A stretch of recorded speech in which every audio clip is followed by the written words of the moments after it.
protocol used in the technique or in the training of remote viewing? Over the years, there are actually a number of techniques that have been developed over the years. You want to know about the protocol for training and so on. The particular one that we happened to fashion in the SRI program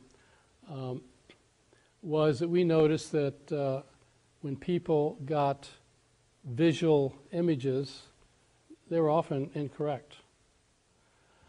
But we noticed that if people were sitting at a table and making drawings, that tended to seem to get them on track.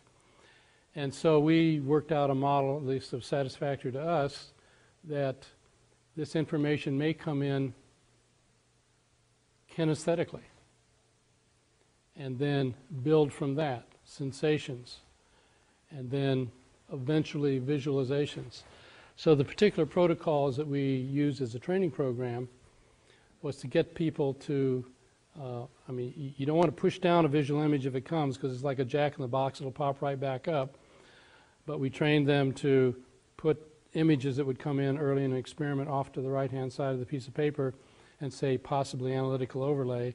And so most of the training really had to do not with making better remote viewers, but with how to avoid following wrong paths. And so they got better and better at differentiating signal from noise as time went on in the particular training procedure that we worked out. The actual manual for doing this is on the web, so you can actually see the whole training manual. On the other hand, there are other people like Pat Price, Joe McMonagle, who are just naturals and don't follow a particular procedure or have developed a procedure of their own. So I wouldn't say you necessarily have to have a protocol, but if I were starting from scratch, the idea of making sketches without trying to interpret what they are, so that the target happens to be a building, you just find yourself wanting to draw that. Or if it happens to be water, you might go like that. In fact, that's why we got into clay modeling, because it seemed to be this sort of textural thing. Yes? Within the agency, when you were working there, were you completely isolated, or did you actually have any contact or work with people who were involved in other paranormal disciplines?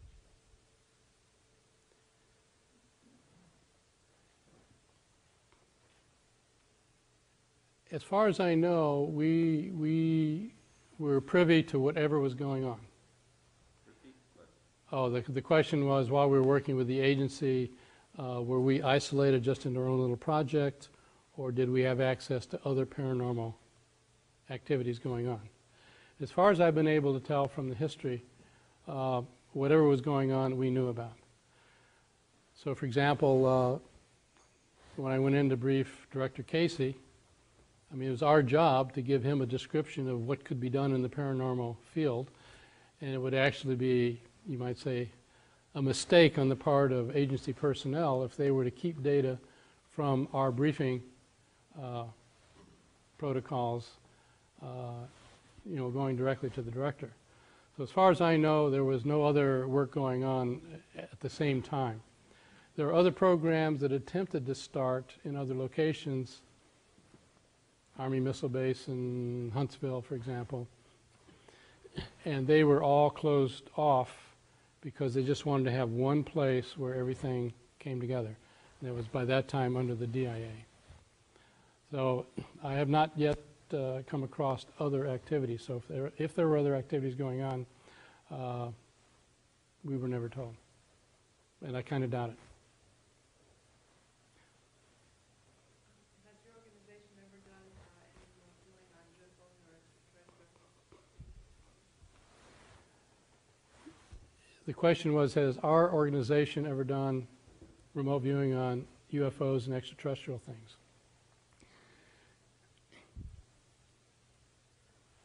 It was weird enough doing what we were doing that we decided that was going to be off the table. On the other hand, occasionally remote viewers would come in and volunteer that they had gone wandering the night before and came up with this data, etc., etc. And so we turned it in, but we were never specifically targeted. I do recall one time when we got Pat Price, this is in the open literature now, volunteered that he found some UFO bases on the planet, and one of them was in Australia. And so somebody in the, I turned the data in, somebody in the agency called the station chief without telling him why he was asking and said, can you tell me what's going on over there in the Mount whatever, I forget what it was, area. And the guy said, oh, you mean where all the UFOs come and go? And one time in an official remote viewing experiment, we were in the office of, probably shouldn't say, a high-level secretary of one of the services. And we're actually doing remote viewing on something. And in the middle of the remote viewing, apparently, according to Ingo Swan, the remote viewer, a UFO showed up on the scene, also viewing the location. And so he just put it down in the corner. But the general was smart enough, or the civilian was smart enough to say, well, what's that down in the corner? He said, well, we don't need to talk about that. It was just something that slipped in. So it showed up from time to time. And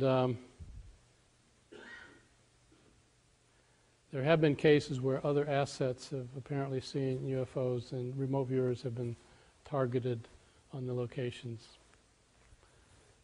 but seldom. Question? Your Silver Futures example was, yes, you were looking ahead in time. right. Do you have other examples of looking ahead or back in time? Many. For example, I'll give you an example.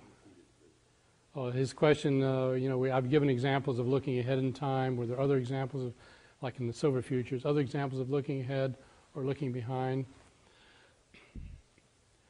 There was one time when, I won't be really too specific about it, there had been a nuclear test in another country 3 months ago.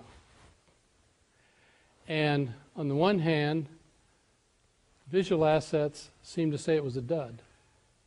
But other kinds of assets found them celebrating.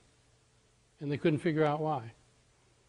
So when they're desperate, they turn to remote viewers. And so they said, we'd like for you to look at this time and this place, gave us coordinates and a time. But we didn't know what it was about.